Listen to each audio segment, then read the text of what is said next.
ஜாஃபர் சாதிக்கினுடைய வழக்கை பொறுத்தவரை enforcement directorate சார்பாக ஆஜராகி இருக்கக்கூடிய வழக்கறிஞர் ஒரு வாதத்தை முன் வச்சிருக்கிறாங்க. அதாவது சிபிஐ ஸ்பெஷல் கோர்ட்ல இது சம்பந்தமான ஜாமீன் மனு தள்ளுபடி செய்யப்பட்ட பொழுது செஞ்சுட்டாங்க. இவங்க சைமல்டேனியஸா ஹைகோர்ட்டுக்கு வந்திருக்காங்க.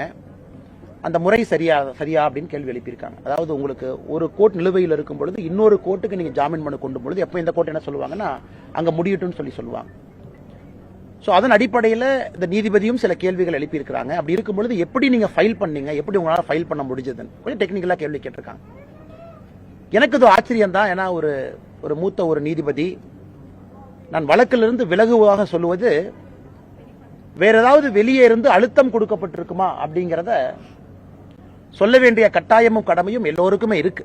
ஏன்னா அந்த கேஸ் அப்படிப்பட்ட ஒரு கேஸ். ஆரம்பத்திலிருந்தே பாத்தீங்கன்னா இதுல மர்ம முடிச்சுக்கள் ஒன்றொன்றும் அவிழும் பொழுது ரொம்ப வித்தியாசமா அவிழுது. இன்டர்நேஷனல் ட்ரக் கார்டல், அதன் பிறகு தமிழ்நாடு டெக்ஸ்ட் புக் கார்பரேஷனுக்கு சப்ளை பண்ணக்கூடிய நிறுவனத்தோடு ஒரு பிசினஸ் லிங்க், அதன் பிறகு ஒரு ஜாமீன் வழக்கு. இது ஒன்றும் பெரிய வழக்கு. ஜாமீன் கேஸுக்கு ஒரு நீதிபதி தான் விலகுவதாக சொல்லியிருக்கிறாங்க. நீதிபதி கருத்தை பதிவு செய்யல. எதற்காக? நார்மலா கான்ஃபிளிக்ட் ஆஃப் இன்ட்ரெஸ்ட் இருக்கும், சொந்தக்காரங்களா இருப்பாங்க, அல்லது அந்த கேஸை இன்னொரு விதத்தில் தீர்மானிச்சிருப்பாங்க. ஆனால் இன்னைக்கு தமிழக மக்கள் எல்லோரும் முற்று பார்ப்பது எதற்காக அப்படின்னு.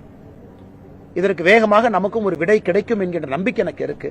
ஏன்னா டெக்னிக்கல் காரணமாக இது இருக்காது, வேற ஏதாவது காரணமாக இருக்கக்கூடுமா. ஏன்னா நான் ஒரு நீதிமன்றம் சொல்லும் பொழுது அதை நாம தலைவணங்கி ஏற்றுக்கொள்ள வேண்டும். அதே நேரத்தில் ஆளுங்கட்சி சம்பந்தப்பட்ட ஒரு நபர், அந்த கிளாரிபிகேஷன் நமக்கு கிடைக்கணும் அப்படின்னு நான் எதிர்பார்க்கிறேன்.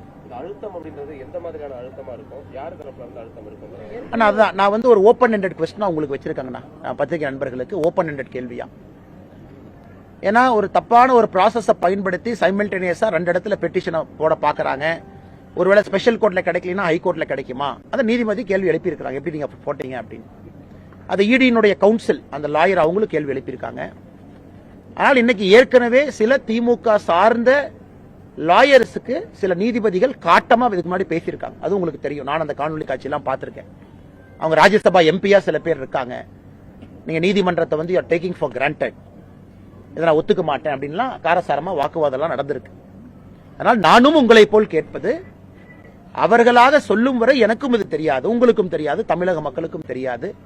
ஆனால் தெரியப்படுத்த வேண்டிய கடமையும் கட்டாயமும் இந்த வழக்குக்கு இருப்பதாக நான் பார்க்கிறேன். ஏற்கனவே ஒரு நீதிபதி தனக்கு ஜாமீன் கொடுக்க சொல்லி திமுகவை சார்ந்தவர்கள் அவருக்கு திமுக ஜாமீன் கொடுக்க மறுப்பதாக சொல்லி அழுத்தம் நிறைய கொடுக்கறாங்க. எதுக்காக நீதிபதிகளை தனிப்பட்ட முறையில் அழுத்தம் கொடுக்கறாங்க? நாம நீதிமன்றத்தை பொறுத்தவரை நான் இதுக்குள்ள இழுக்க விரும்பலீங்கன்னா, நமக்கு தெரியாம ஒரு விஷயத்தை நான் சொன்னா அது தவறா போயிருங்கன்னா, நான் ஓபன் கோர்ட்ல சில நீதிபதிகள் சொன்ன கருத்தை நான் பதிவு செஞ்சிருக்கேன். ஒரு ராஜ்யசபா எம்பியாக இருக்கக்கூடிய திமுகவுடைய மூத்த வழக்கறிஞரை பார்த்து don't take the court for granted, don't take me for granted ன்னு சொன்னாங்க. நான் அந்த வீடியோவை பார்த்தேன்.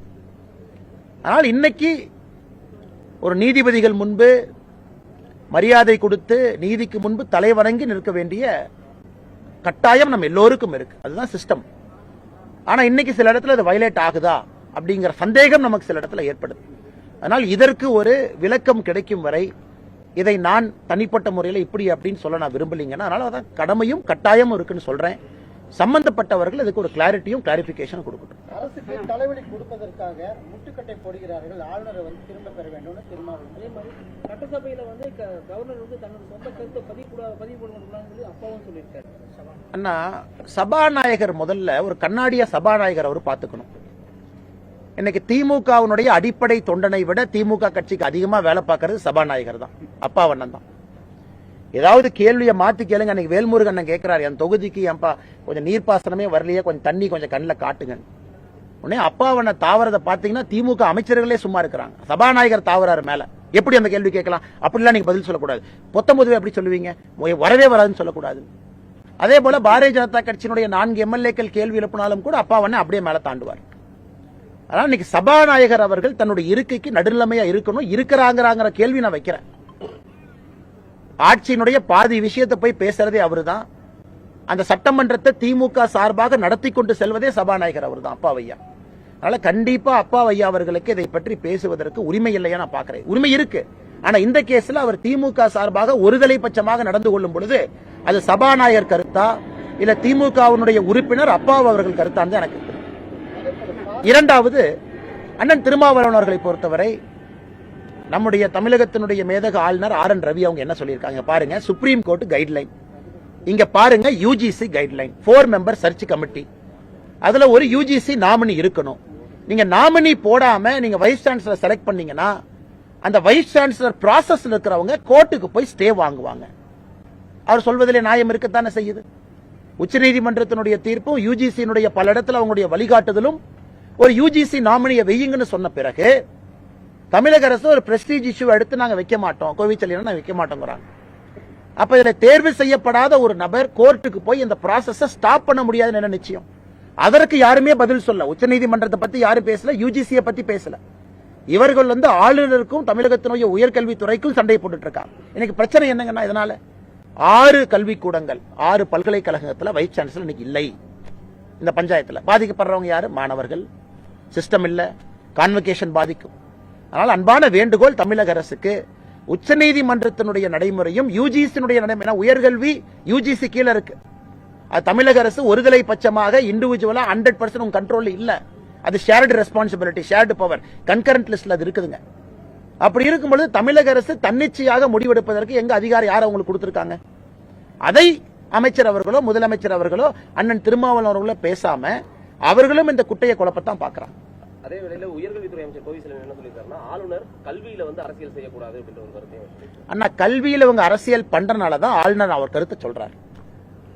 அதனால செல்லியன் அண்ணனுக்கு என்னுடைய அன்பான வேண்டுகோள் என்னன்னா, நீங்க அரசியல் பண்றீங்க கல்வியில, அதனாலதான் ஆளுநர் இன்டர்ஃபியர் பண்றாங்க. நீங்க அரசியல் பண்ண ஆளுநரே இன்டர்ஃபியர் பண்றாரு. சர்ச் கமிட்டி போட்டு யூஜிசி நாமினி பணம் கொடுக்காம தமிழ்நாட்டில் வைஸ் சான்சலர் போஸ்ட் எப்படி இருந்துச்சுன்னு பல பேருக்கு தெரியும். மார்க்கெட்ல எவ்வளவு வேல்யூ வைஸ் சான்சலருக்கு பணம் கொடுத்ததுக்கு முன்னாடி எப்படி நடந்துச்சு அதுக்கு நான் போக விரும்பலீங்க. ரவி அவர்கள் வந்த பிறகு இதற்கு முன்பு ஆளுநர் அவர்கள் எல்லாம் இதை கொஞ்சம் டைட் பண்ணி இன்னைக்கு இந்த ப்ராசஸ்ல ஒரு டிரான்ஸ்பரன்சியை நேர்மையை கொண்டு வந்திருக்காங்க. எங்கேயும் கூட ஆளுநர் தேர்வுல முறைகேடு இருக்குன்னு யாரும் சொல்லாத அளவுக்கு இது நடந்து கொண்டிருக்கிறது. அதனால ஆளுநர் எங்க அரசியல் பண்றாரு? எங்க அரசியல் அவரால புஷ் பண்ணாரா? நீங்க சொல்றதுதான் சர்ச் கமிட்டி கொடுக்கறது அவர் ஏத்துக்கிறாரு. சர்ச் கமிட்டியில மாநில அரசு உறுப்பினர் இருக்கிறீங்க, யூஜிசி நாமினி இருக்கிறீங்க, நீங்க 4 பேர் சேர்ந்து ஆளுநருக்கு ஃபைல் அனுப்புறீங்க. ஃபைல்ல முதல் யாருன்னு சொல்றீங்க, ஆளுநர் கையெழுத்து போட்டு ஏத்துக்கிறாரு. எங்கேயாவது ஆளுநர் வயலேட் பண்ணாராங்கன்னா? அப்படி இருக்கும் பொழுது அமைச்சர் அவர்கள் தான் அரசியல் செய்கின்றாரோ தவிர அரசியல் செய்யக்கூடிய அமைச்சரை சரியான திசையிலே ஆளுநர் அவர்கள் வழிநடத்துகின்றார்கள் என்றுதான் பொருள். இதில் ஆனா திருமாவளவன் சொல்லியிருக்காரு, சகோதரத்துவம் இருக்கும் மதத்தை பாராட்டுகிறோம், பிறப்பின் அடிப்படையில் சகோதரனாக ஏற்க மறுக்கும் மதத்தை எப்படி ஏற்க முடியும்? பிறப்பின் அடிப்படையில் அனைவரும் சமம்தான். பிறப்பின் அடிப்படையில் ஜாதிகள் இல்லை. பிறப்பின் அடிப்படையில் எல்லாரும் சம்மதம் தான். அதான் எல்லாருக்குமான கொள்கை. நாங்கள் சொல்வது, நீங்க ஒரு தீவிரவாதியை கொண்டாடுனீங்கன்னா நாங்க தவறுன்னு சொல்றோம். இஸ்லாம தவறுன்னு நாங்க சொல்ல, தீவிரவாதியை தவறுன்னு சொல்றோம். அதை எப்படி இவர் பிறப்பின் அடிப்படையில் இப்படி அப்படின்னு சொல்லலாம்? அதனால இன்னைக்கு அண்ணன் திருமாவளவன் அவர்கள் சொல்லட்டும். காங்கிரஸ் கட்சி கூட்டணியில் இருக்கார், திமுக கூட்டணியில் இருக்கார், பாரதிய ஜனதா கட்சி. அண்ணன் திருமாவளவன் அவர்கள் மனசாட்சி படி சொல்லட்டும். இவரே தான் 2012 பாராளுமன்றத்தில் காங்கிரஸ் திமுகவை எதிர்த்து இவர் தான் சண்டை போட்டார். என்சிஆர்டி டெக்ஸ்ட் புக்ல ஒரு கார்ட்டூன் இருந்துச்சு. அந்த கார்ட்டூன் எப்படின்னா, நேரு அவர்கள் கையில சவுக்கு, அம்பேத்கரையா அந்த அரசியலமைப்பு சட்டத்தை செஞ்சுட்டு இருக்கிறாங்க. நேரு அவர்கள் சவுக்க வச்சு அம்பேத்கரையா அடிக்கிற மாதிரி ஒரு கார்ட்டூன். அதுல என்ன சொல்றாங்கன்னா, அம்பேத்கர் அரசியலமைப்பு சட்டத்தை ரொம்ப மெதுவா நத்தை வேகத்துல போனனால நேரு அவர்கள் சாட்டைய சொல்லட்டினார்னு என்சிஆர்டி டெக்ஸ்ட் புக்ல இருந்துச்சு. அதை எடுத்தது நாங்க, நம்முடைய அரசு வெளியெடுத்தோம். அதை இதற்காக 2012 காங்கிரஸையும் திமுகவையும் எதிர்த்து பாராளுமன்றத்தில் போராடியது அண்ணன் திருமாவளவன் அவர்கள். அண்ணன் கிட்ட ஒரே வார்த்தை தான் நான் கேட்கிறேன்னா, காங்கிரஸ் திமுக வடவா சமூக நீதியில நாங்க ரொம்ப பின்னாடி இருக்கோம். பாரதிய ஜனதா கட்சியை பொறுத்தவரை எங்களுடைய அரசியலமைப்பு சட்டம் அதை பாரதிய ஜனதா கட்சி எங்க வயலேட் பண்ணிருக்கு? பாரதிய ஜனதா கட்சியினுடைய முதலமைச்சர்கள் இருந்து, அமைச்சர்கள் இருந்து, ஜனாதிபதியிலிருந்து எல்லார்த்தையும் பாருங்க, நாங்க கௌரவம் கொடுத்திருக்கோமா, கௌரவம் கொடுக்கலையா? ஆனால் அண்ணன் திருமாவளவன் அவர்கள் மனசாட்சி இருக்கு, ஏதோ இருக்கு அவருக்கு, அண்ணன் உள்ள அரசியலுக்காக வேண்டும் என்றே பேசுறார். ஆனால் திருமாவளவன் அவர்கள் நன்றாக உணர்ந்து கொள்ள வேண்டும். 2012 நீங்க பண்ண போராட்டத்தான் ட்விட்டர்ல நான் பதிவு போட்டேன், நீங்களே பேசிட்டு இப்ப மாத்தி பேசுறீங்களே. இன்னைக்கு அவர் அரசியல்ல அவர் கட்டாயம் திமுகவோட இருக்கணும், திமுக சொல்றது எல்லாம் பேசணும், கிளிப்பிள்ளையை போல் பேச வேண்டும் என்று. இன்னைக்கு அவர் நிலைமை அப்படி ஆயிடுச்சு. நான் சில இடத்துல ரொம்ப வருத்தப்படுறேன். சட்டத்துறை அமைச்சர் ரகுபதி ஒரு கருத்து சொல்லியிருக்காரு. அதாவது இன்னைக்கு கடந்த வாரம் கோவையில் நடந்த அந்த இஸ்லாம் ஊர்வலத்துல அதுல இஸ்லாமியர்கள் நிறைய பேர் பங்கெடுத்ததை நாங்க எப்படி கட்டுப்படுத்த முடியும், அது வந்து அவங்களுடைய மத அடிப்படையில தான் நடத்தினாங்க அப்படின்ற ஒரு கருத்தை அவர் சொல்லியிருக்காரு. ஐயா ஊர்வலத்தில் வந்து பாரபட்சம் பார்க்கக்கூடாது. ஐயா ஐயா ஐயா இறுதி ஊர்வலம் பப்ளிக் ப்ரொசஷனா எதற்கு அரசு காவல்துறைக்கு அழுத்தம் கொடுத்து வேடிக்கை பார்த்து நில்லுங்க நீங்க சொல்றீங்க? திமுகவை எதிர்த்து அரசியல் கட்சி போராடினா பர்மிஷன் இல்ல, பிஜேபிக்கு உதாரணத்துக்கு கூட்டம் சேர்றதுக்கு இல்ல, கைது. நான் நேத்த பத்தி சொல்லன, சில இடத்துல கூட்டம் சேர்றதுக்கே அனுமதி இல்ல, 2 பேர் வந்தா கைது. இது தமிழகத்தில் நடக்கிற நிலைமை. ஆனா இங்க தீவிரவாதின்னு சொல்லி புதைக்கப்படுகின்றார்கள், விதைக்கப்படுகின்றார்கள். அவங்க மேல கேஸ் ஆக்ஷன் எடுத்தீங்களா? அது பிரிவினைவாதம் இல்லையா? அது செக்ஷன் 153A இல்லையா? அதுல வந்து சட்டம் உங்களுக்கு அது ஒரு சட்டம் இது ஒரு சட்டமா? மாட்டியர் அப்படிங்கிறாங்க, அது வந்து தேச பிரிவினைவாதம் இல்லையா? அது வந்து நேஷனல் செக்யூரிட்டி ஆக்ட் NSA வராதா? அப்ப NSA நீங்க யாரு மேல பாச்சுவீங்க? பத்திரிகையாளர் யாராச்சும் கருத்து சொன்னா அவர் மேல NSA போடு. பத்திரிகையாளர் யாராச்சும் கருத்து சொன்னா திமுகவை பத்தி கிரிட்டிசைஸ் பண்ணா அவரை காலையில பிடிச்ச கஞ்சா வழக்கு போட்டு தேனி கூட்டிட்டு போ. அந்த பத்திரிகை நண்பர்கள் என்னை பத்தி தப்பா சொல்றாரு, அது வேறங்கண்ணா. ஆனா பத்திரிகை நண்பர் ஒரு கருத்து சொல்றாரு, கருத்து நல்லதா கெட்டதா ரெண்டாவது பாயிண்ட். அதுக்கெல்லாம் NSAவும் ஒரு சட்டமும் இப்படி வருதல்ல. இதுல விதைக்கப்படுகின்றார்கள், புதைக்கப்படுகின்றார்கள், அடுத்து உருவாக்கப்படுகின்றார்கள். இதெல்லாம் இங்கனே பிரிவினைவாதம் போச்சு. அதனால ரகுபதி அவர்களே, நீங்க சட்டத்துறை அமைச்சர் தானே, இதெல்லாம் நீங்க பாக்குறீங்கல்ல, இதெல்லாம் உங்க வேலை இல்லையா? கேஸ் போட மாட்டீங்களா? அமைதியான முறையில் ஊர்வலம் நடந்துச்சா? இதைத்தான் நாங்கள் கேட்கின்றோம். எதற்கு ஒருதலை பட்சம் தான் எங்க கேள்வியை தவிர நீங்க தயவு செஞ்சு மக்களை குழப்பாதீங்க. இறந்த பிறகு ஒரு மனிதனுக்கு ஒருத்தர் மரியாதை கொடுக்கறாங்க, கொடுக்கட்டும், ஆட்சேபனை கிடையாது. அது அவர்களுடைய வழக்கம், பண்ணட்டும். பப்ளிக்கா நடந்ததை நாங்க எதிர்க்கிறோம். பப்ளிக்கா அங்கே பயன்படுத்தப்பட்ட வார்த்தைகளை கண்டிக்கிறோம். காவல்துறையினுடைய கையை கட்டி போட்டு விட்டு மௌனமா பார்க்க வச்சீங்கல்ல, அதை நாங்கள் எதிர்க்கின்றோம். இதுதான் நேற்று பாரதிய ஜனதா கட்சி கோயம்புத்தூர்ல எல்லா இயக்கங்களோடு சேர்ந்து நடத்திய கண்டன ஆர்ப்பாட்டத்திற்கு இதுதான் காரணம். பதிவு பண்ணிருக்காங்களா 170 BNSS வழக்கு பதிவு? யார் என்னன்னா அதெல்லாம் முதல்ல ஓடி வருவாங்களேனா?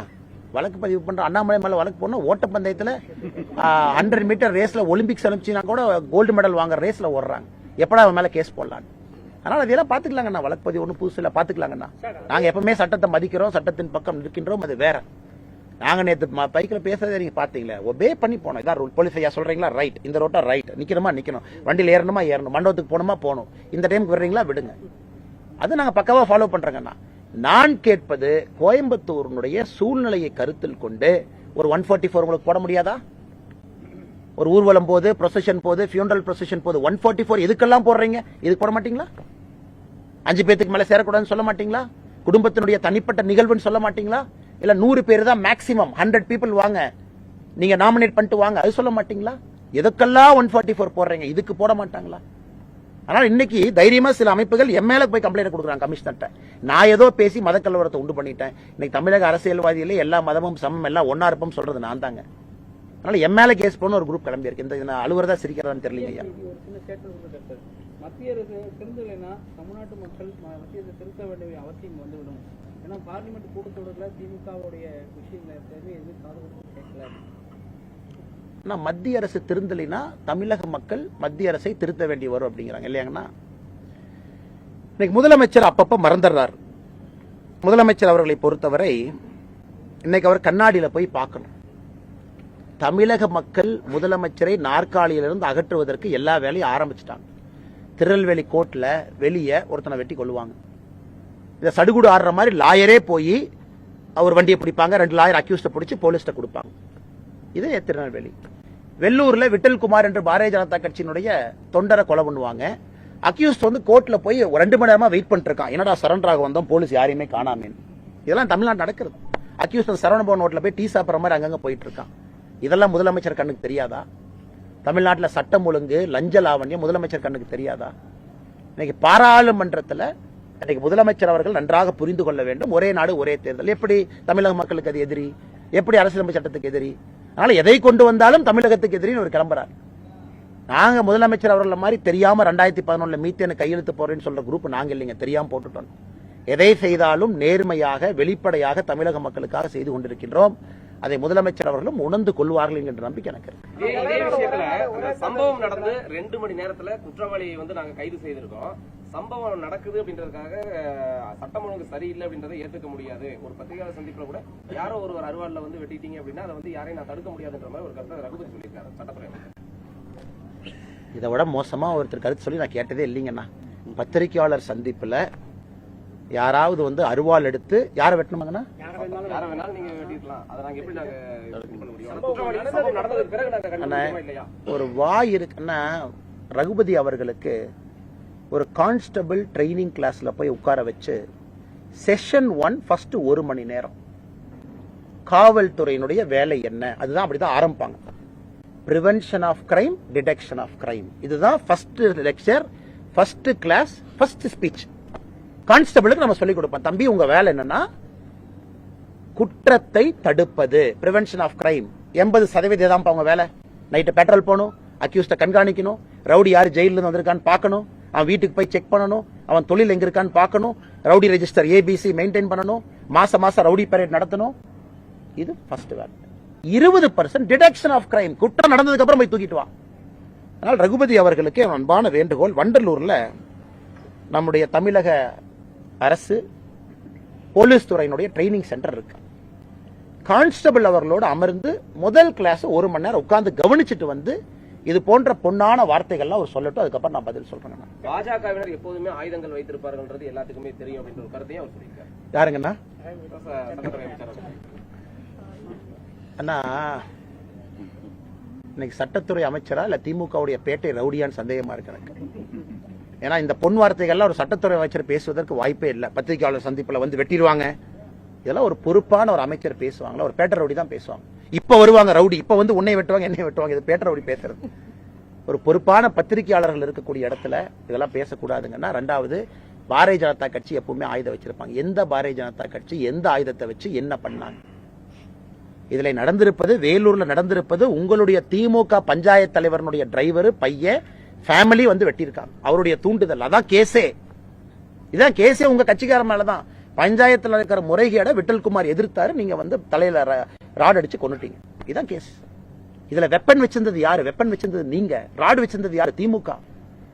ஆனால் ரகுபதி அவர்களுக்கு இன்னைக்கு நான் சொன்ன கருத்தை நான் மாத்திக்கிறேங்கன்னா, போலீஸ் ட்ரைனிங் இன்ஸ்டிடியூட்டுக்கு அனுப்பக்கூடாதுங்கன்னா, அவர் வந்து இந்த ரவுடிகள் பெரேட்லாம் நடக்குதுல்ல, அதை போய் சட்டத்துறை அமைச்சரா பார்க்க சொல்லணும். ரவுடிகள் எப்படி இருக்காங்க தமிழ்நாட்டில், ரவுடி பெரேட் நீங்களும் போய் கமிஷனரோட உட்காந்து சேர் போட்டு உட்காந்து ரவுடிகள் எப்படி பேசுறாங்கன்னு பாருங்க. ஏன்னா ரவுடிகள் பேசக்கூடிய அதே பேச்சு அன்னைக்கு சட்டத்துறை அமைச்சர் பேசுறாங்க. ஒரு பேட்ட ரவுடிக்கும் சட்டத்துறை அமைச்சருக்கு கூடிய அடிப்படை வித்தியாசம் என்ன? அடிப்படை வித்தியாசமே இல்லையே. அதே லாங்குவேஜ், அதே பதத்தை, அதே சொல் பதத்தை இவரும் பயன்படுத்துறாரே. 2026 சட்டசபை தேர்தலில் 200 தொகுதிக்கு மேல ஜெயிச்சு காட்டுவோம் அப்படின்னு முதல்வர் சொல்லியிருக்காரு. தமிழ்நாட்டிலயா, இந்தியாலயா, பங்களாதேஷ்லயா, பாகிஸ்தான்லயா? தமிழ்நாட்டுக்குள்ளேயானே? ஓகே. நான் முதலமைச்சர் அவர் அப்பப்போ மறந்து வர்றேன். அதாவது உலகம் ஃபுல்லா 200. இவங்க தான் திராவிட மாடல் அரசு யூரோப்புக்கு போயிருச்சு, ஆஸ்திரேலியாவுக்கு போயிருச்சு, நியூசிலாந்துக்கு போயிருச்சுங்கிறாங்க. எழுதி வச்சுக்கோங்கண்ணா, 200 தொகுதியிலே திராவிட முன்னேற்ற கழக தலைமையிலான கூட்டணி டெபாசிட்டை இழக்கும். 200ல டெபாசிட் இழப்பாங்க. மிச்சம் 34 வெற்றின்னு சொல்ல, வெற்றி தோல்வி இருக்கலாம், தோக்கலாம், டெபாசிட் கிடைக்கலாம். 200ல டெபாசிட் இழப்பாங்க. அந்த டெபாசிட் இழக்கிறவங்க தான் அப்படி பேசுவாங்க. எனக்கு வந்து 200 சொல்லிட்டாங்க, நான் ஈரோடு வந்து களத்தை பார்த்தேன், ஈரோட பார்த்தோன்னே 205ன்னு தோணுது. நாளைக்கு கோயம்புத்தூர் வரும்போது சொல்லுவார், நான் இப்ப 220 மாத்திக்கிறேன். எனக்கு ஒரே வேண்டுகோள் முதலமைச்சருக்கு, ஐயா 234 தாண்டி போயிடாதீங்க, 234 தான் இருக்கு. அதாவது பேச்சுவாக்கில் 300 350 போயிடாதீங்க, 200க்குள்ளே சுத்திட்டு இருங்க. நன்றி அண்ணன், லைட்டை பிடிக்கிறேன். நாடாளுமன்றத்தில் சட்டம் நிறைவேற்றினால் நான் நீதிமன்றத்தை நாடுவேன் சொல்லி சுப்பிரமணிய சாமி சொல்லியிருக்காரு. பாஜக என்ன உங்களுக்கு ஒருத்தர் அண்ணே, சுப்பிரமணிய சாமி ஐயாவை பொறுத்தவரை நான் எப்பவுமே ஒரு வயதையும் அனுபவத்தையும் மதிக்கக்கூடிய ஒரு மனிதன். மோடி அவர்கள் மீது இருக்கக்கூடிய காழ்ப்புணர்ச்சி நாட்டுக்கு எதிரான காழ்ப்புணர்ச்சியாக மாறக்கூடாது என்பது ஐயா அவர்களுக்கு நான் வைக்கக்கூடிய அன்பான வேண்டுகோள்.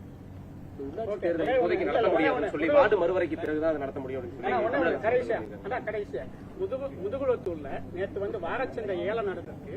அந்த ஏலத்தை எடுக்கிறதுக்கு திமுகவுக்குள்ள சண்டை, அடிக்கடி சண்டை நடந்திருக்கு. அண்ணே, எங்கன்னே சண்டை நடக்காம இருக்கு? நீங்க புதுசா ஒரு கேள்வி கேட்கறீங்க. கோட்டரை ஷேர் பண்றதுல இது, டாஸ்மார்க்ல சண்டை, முட்டையை பிரிக்கிற சண்டை. திருநெல்வேலி கோர்ட்ல சண்டை எதுக்குன்னு? திருநெல்வேலி கோர்ட்ல வெட்டினாங்களே, என்ன கேஸ்னு? அது ஆட்டை திருடி ஒருத்தர் விற்கிறான், அதான் கேஸ்.